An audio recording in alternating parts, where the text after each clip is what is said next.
Bienvenidos, señores, a esta nueva entrega de BL Studio Podcast con Bernabé Lagrulé.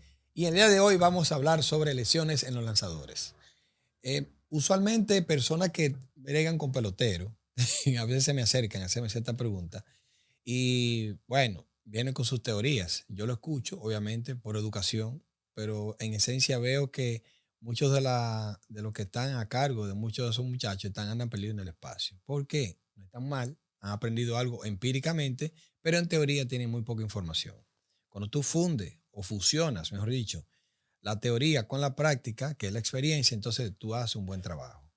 El primer diplomado que se hizo aquí en Medicina del Deporte, que yo fui partícipe de ese evento con el doctor Mancebo, como ahora, hubo una discusión muy acalorada donde yo me fui lacerado por la mitad de los estudiantes de ese diplomado, pero otra mitad también se fue a favor mío. ¿Qué pasa?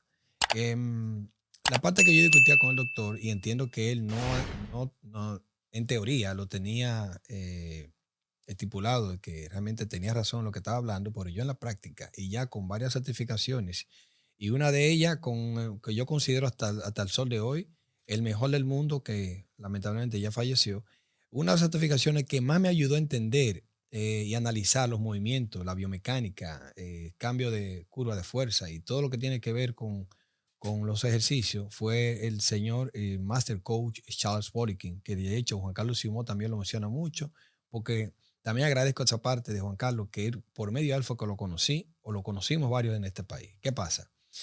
Yéndonos al tema de los lanzadores. Señores, usualmente cuando un lanzador, valga la redundancia, hace un lanzamiento, hace una rotación interna de la articulación del hombro. Cuando tú haces una rotación interna de la articulación, los músculos que frenan el movimiento son los músculos externos, o sea, los rotadores externos.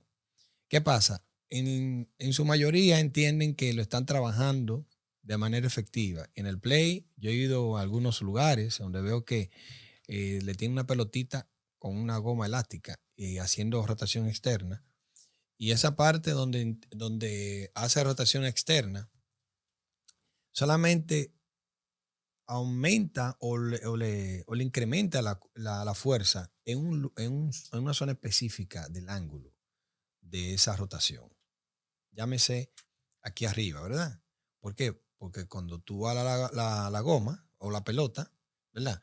Se pone un poco más fuerte y aquí detrás entonces tú tienes mayor curva de fuerza. Es variable porque es una goma, obviamente.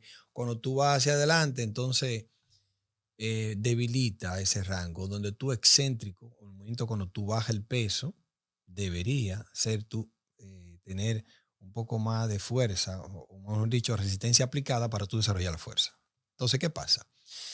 Analizando la biomecánica de un lanzador, el picheo inicia en el aterrizaje. Y ahí que vengo a analizar el movimiento y ustedes como expertos o no, lo van a entender fácilmente porque me voy a dirigir como si fuera mi abuela, para que sea digerible, ¿verdad? El lanzador levanta un pie, si es zurdo, pues levanta el derecho, y si es derecho, pues levanta, levanta la pierna izquierda. Cuando aterriza, inmediatamente tiene ese contacto con el suelo, ahí empezó esa transferencia de fuerza. Cuando sube con un movimiento explosivo, ¿verdad? Hace un movimiento de cadera y ese movimiento de cadera es que hace que esa fuerza se transfiera aquí al brazo. Pero ¿qué pasa?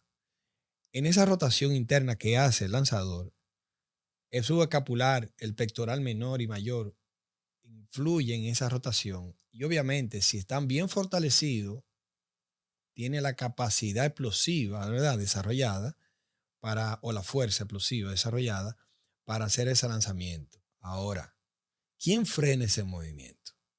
Los músculos externos. Y ahí mencionamos infraespinoso, supraespinoso y subescapular. Hay otros que trabajan de forma sinérgica, pero esos músculos que son los responsables de la rotación externa de hombros son los que frenan. Si tú no lo tienes fortalecido en el momento del freno, o sea, allá abajo, ¿verdad? No lo tienes fuerte allá abajo. Siempre hay problemas de lesiones. Entonces, fue la discusión que tuvo con el doctor Maceo al principio. Doctor, ¿por qué entonces la gente se lesiona, o mejor dicho, los lanzadores se lesionan de los rotadores externos? Es lógico, está más débil. Hay un desbalance en fuerza. Y si hay un desbalance en fuerza, obviamente se ven lesionados aquellos que están más débiles. Eso se cae de la mata, ¿verdad? Entonces, cuando tú haces ese tipo de movimiento, dependiendo del lanzamiento que tú hagas, si una curva, si una recta, si whatever, como quiera tú estás haciendo un movimiento con las manos, ¿verdad? Que ahí que tú más o menos tienes esa variación, pero como quiera tú estás haciendo un lanzamiento, un movimiento de rotación interna de hombro. Y el freno, vuelvo y repito, hacer esos músculos responsables del freno, con los músculos externos de la rotación del hombro, entonces, si hay cierta debilidad, se ven comprometidos por ese lanzamiento. Óigalo bien. Un lanzador no solo debe entrenar espalda y hombro. Equívoco rotundo. Lo primero que debe entrenar un lanzador es pierna.